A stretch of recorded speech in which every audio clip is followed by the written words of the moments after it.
আমার এই চ্যানেলের সকল দর্শক, বিশেষ করে ছাত্রছাত্রী অভিভাবক বৃন্দদের জানাই স্বাগত। আজ আমরা বর্ধমান বিশ্ববিদ্যালয়ের বিএ মাইনরের 4th সেমিস্টারের বাংলা বিষয়ের একটি ভিডিও প্রকাশ করতে চলেছি। আজকে আমাদের এই ভিডিওর বিষয় হলো ছন্দ তার নির্ণয় করা, অর্থাৎ ছন্দ। বাংলা ছন্দের যে তিন প্রকার ছন্দ আছে, অক্ষরবৃত্ত, কলাবৃত্ত এবং দলবৃত্ত, এই 3 প্রকার ছন্দকে আমরা চিহ্নিত করব। কিভাবে চিহ্নিত করতে হয় সেই বিষয়টি আজ আমরা তুলে ধরব। আমাদের এই 3 বিষয়ের ছন্দের যে আমরা নির্ণয় করব কোনটি কোন ছন্দ, আননোন কবিতার লাইন দেওয়া হবে, সেখান থেকে তার যে বিষয়গুলো বার করতে হয় সেটি হচ্ছে স্তবক, চরণ, পর্ব, মাত্রা, দল বা মাত্রা বা দল একই। এছাড়াও থাকছে গিয়ে লয় এবং রীতি, অর্থাৎ কোন রীতির ছন্দ। আমাদের আরেকবার মনে করিয়ে দেওয়া দরকার এ প্রসঙ্গেই, সেটি হলো মাত্রা গণনার রীতিটি আরেকবার বলে দিচ্ছি। মাত্রা বা দল বা ইউনিট বা কলা যাই বলা হোক না কেন, সেগুলির ক্ষেত্রে প্রথম যেটা মনে রাখতে হয় সেটি হচ্ছে মুক্ত দল। সেই মুক্ত দল বা স্বরান্ত অক্ষর যাই বলা হোক না কেন, সেটি হচ্ছে সবসময় সব ছন্দেই এক মাত্রার। এবারে যেটা রুদ্ধ দল, সেই রুদ্ধ দলের ক্ষেত্রে মনে রাখতে হবে যেটা যে অক্ষরবৃত্ত ছন্দ বা যাকে মিশ্র কলাবৃত্ত ছন্দ বলা হয়, সেখানে রুদ্ধ দল যদি পদমধ্যে থাকে তাহলে কিন্তু এক মাত্রা, এবং যৌগিক স্বরান্ত যদি থাকে তাহলে যদি পদমধ্যে থাকে তাহলেও সেটি এক মাত্রা, কিন্তু পদান্তে যদি থাকে রুদ্ধ দল বা যৌগিক স্বরান্ত তাহলে সেটি হবে 2 মাত্রার। অন্যদিকে যেটা কলাবৃত্ত ছন্দ বা যাকে আমরা মাত্রাবৃত্ত ছন্দ বলি, সেখানে ক্ষেত্রে কিন্তু যেমনভাবে মুক্ত দল এক মাত্রা, রুদ্ধ দল বা হলন্ত দল বা হলন্ত অক্ষর সেটা যেখানেই থাকুক, পদান্তে পদমধ্যে যেখানেই থাক না কেন, সর্বত্রই 2 মাত্রা। অন্যদিকে ছড়ার ছন্দ বা শাসাঘাত প্রধান ছন্দ বা দলবৃত্ত ছন্দ, তার ক্ষেত্রে কিন্তু সব মুক্ত দল এবং রুদ্ধ দল সব এক মাত্রার যেখানেই থাকুক। তাহলে এই বিষয়টিকে আমরা অবলম্বন করে আমরা আজকে 3টি ছন্দের যে কিভাবে আমরা ছন্দ নির্ণয় করব, তাকে কি করে আমরা সমস্ত পর্বে ভাগ করব, সেটি দেখানোর চেষ্টা করা হচ্ছে।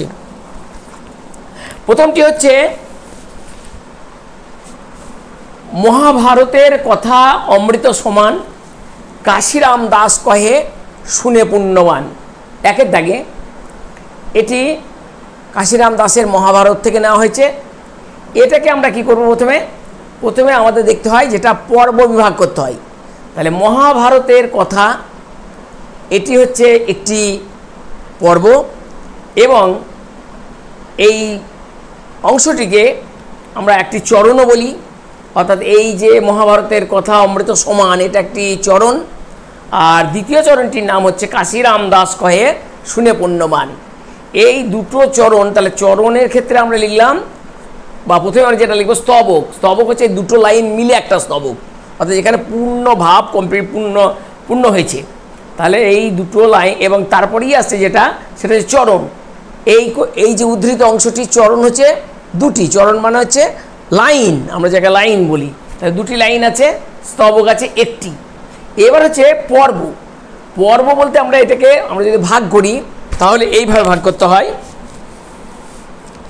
যে মহাভারতের কথা, এখানে স্ল্যাশ দিতে হয়, ছেদ বা জ্যোতি যেখানে নিঃশ্বাস পড়ছে, আর অমৃত সমান এখানে দেওয়া আছে স্ল্যাশ।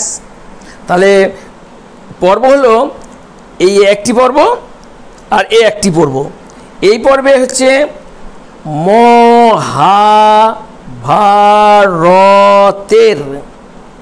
তাহলে 1 2 3 4 5 6 আর কথা। তাহলে কটা হলো এখানে? এখানে হলো 1 2 3 4 5 6 7 8। তাহলে এই পর্বটিতে হচ্ছে আটটি মাত্রা আছে।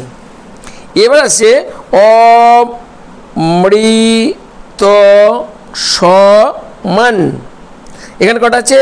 1 2 3 4 5 6টা। তাহলে এর মাত্রা গণনা হচ্ছে 6। তাহলে মোট হলো 8 যুক্ত 6। তাহলে 8 যোগ 6 সমান হচ্ছে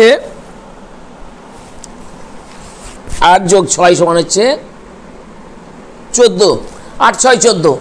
এই হচ্ছে গিয়ে এর মাত্রা গণনা রীতি।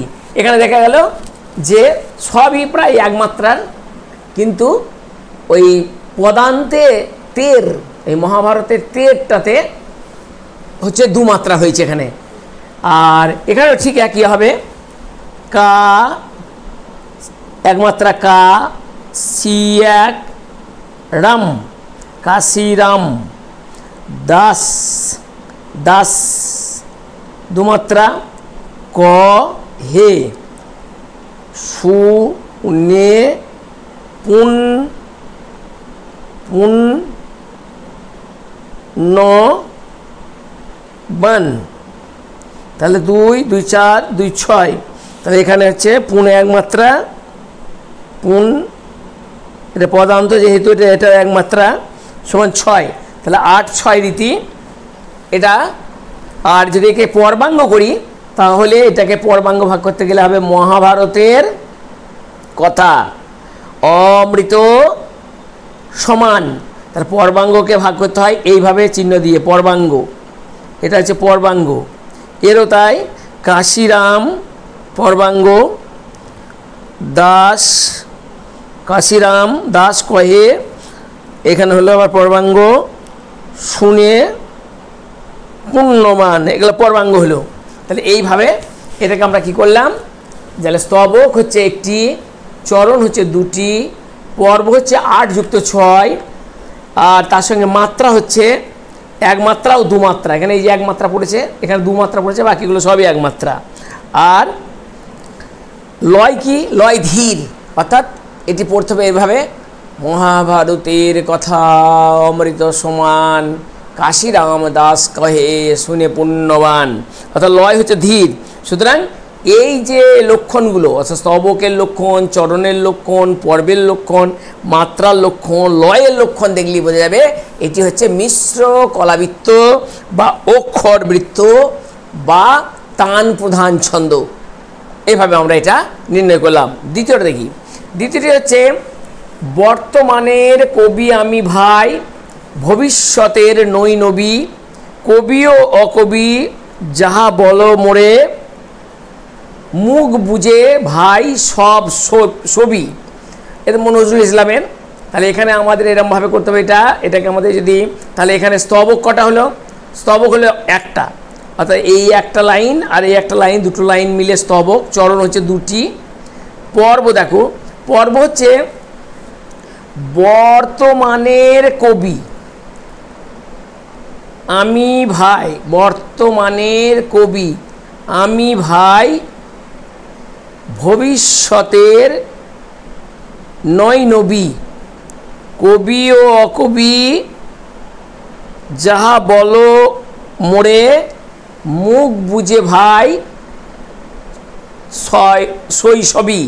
তাহলে এখানে মাত্রা গণনা হচ্ছে বর, বর মানে 2, বর তো বর্তমানের কবি, তাহলে 6, আমি ভাই ভবিষ্যতের, তাহলে এখানে 6, 9 নবী, এখানে হলো গিয়ে 4, 9 নবী, তাহলে এখানে হচ্ছে 6, 6, 4, 6, তাহলে হচ্ছে 6, 6, 4, তাহলে এখানে হলো এখানে তাহলে মাত্রা গণনা হচ্ছে 6, 6 যুক্ত 6 যুক্ত 6 যুক্ত 4, আর লয় হচ্ছে মধ্যম, রীতি হচ্ছে মাত্রাবৃত্ত, অর্থাৎ এর লয় হচ্ছে খুব জোরেও নয় আবার খুব ধীরও নয়, অর্থাৎ মধ্যবর্তী লয়। সুতরাং এটি হচ্ছে গিয়ে মাত্রাবৃত্ত ছন্দ বা সরল কলাবৃত্ত ছন্দের এটি একটি উদাহরণ। যেমন প্রথমটি হলো অক্ষরবৃত্ত, পরেরটি হলো মাত্রাবৃত্ত। এরপরটা দেখি খুব প্রচলিত একটি কবিতার অংশ দিয়েছে, ছড়া। বাঁশ বাগানের,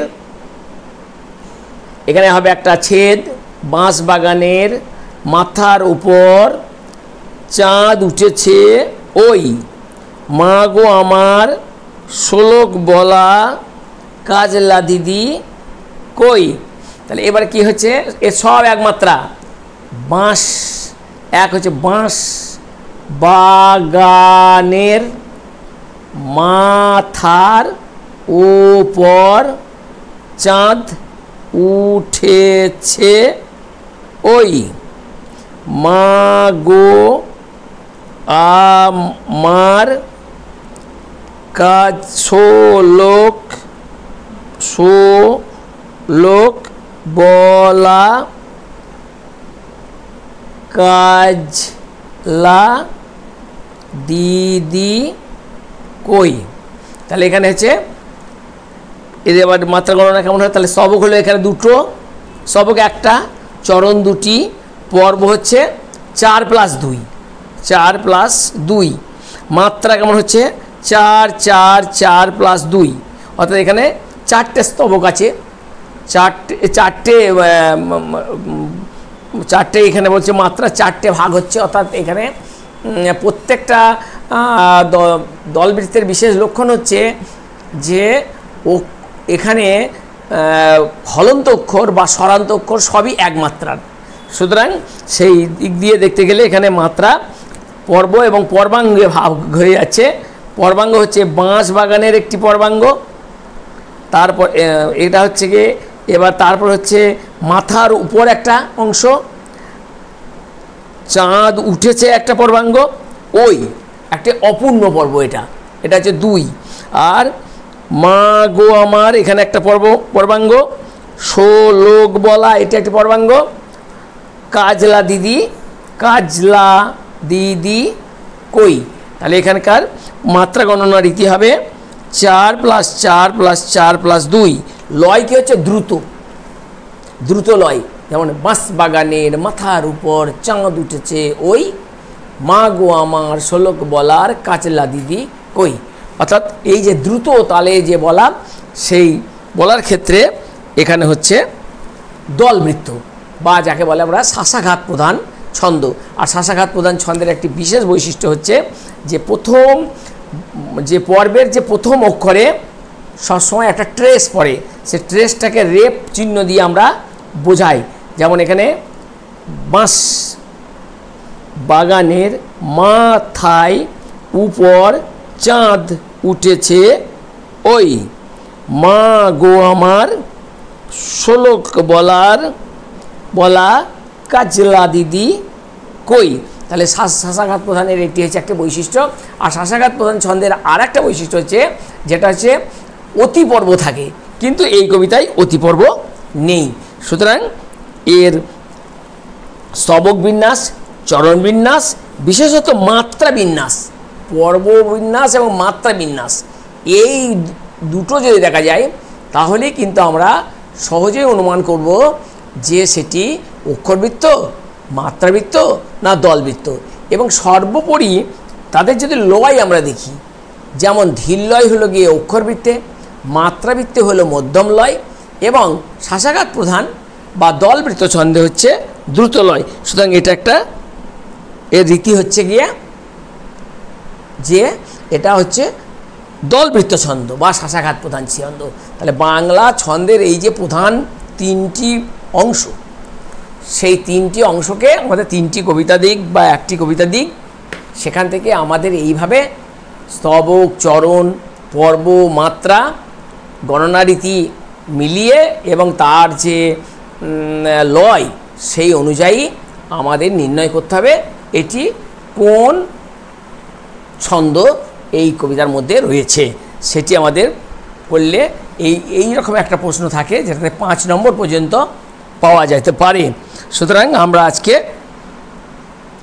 3 প্রকার ছন্দের যে মাত্রা গণনা, পর্ব পর্বাঙ্গ, তার যে লয় এবং সেই লয় অনুযায়ী পড়ার যে রীতি, এবং সবথেকে বড় কথা যেটা মাত্রা গণনা, যে মাত্রা গণনা প্রথমবারেই শুরু করেছি আজকে, যে কি করে স্বরান্ত অক্ষর আর হলান্ত অক্ষর যাকে বলে মুক্ত দল এবং রুদ্ধ দল, কখন তারা 1 মাত্রা আর কখন তারা 2 মাত্রা, এবং কোন ছন্দে 2 মাত্রা এবং কোন ছন্দে 1 মাত্রা, সেটা যদি মনে রাখা যায় তাহলে আমাদের যে কোনো আনকমন কবিতাও যদি দেয় তাহলে আমরা সেটা এই আলোচনা করে বা এই অংশগুলোকে দেখে দেখে আমরা বলতে পারবো এটি কোন ছন্দের উদাহরণ। আসলে রীতি মানে আসলে এই অংশটি বলতে চেয়েছে যে ছন্দটি কি ছন্দ তুমি নির্ণয় করো। তাই আমাদের আজকে মূল পর্বের আজকের এই ভিডিওর প্রধান বিশেষত্ব হচ্ছে ছন্দ নির্ণয়, অর্থাৎ আননোন কবিতাকে স্ক্যান করে জানিয়ে দিতে হবে এটি এই ছন্দের উদাহরণ। তাহলে আজকে আমরা এখানে এই ভিডিও শেষ করছি। আগামী ভিডিওর জন্য তোমরা অপেক্ষা করো এবং তোমরা সকলে ভালো থাকো।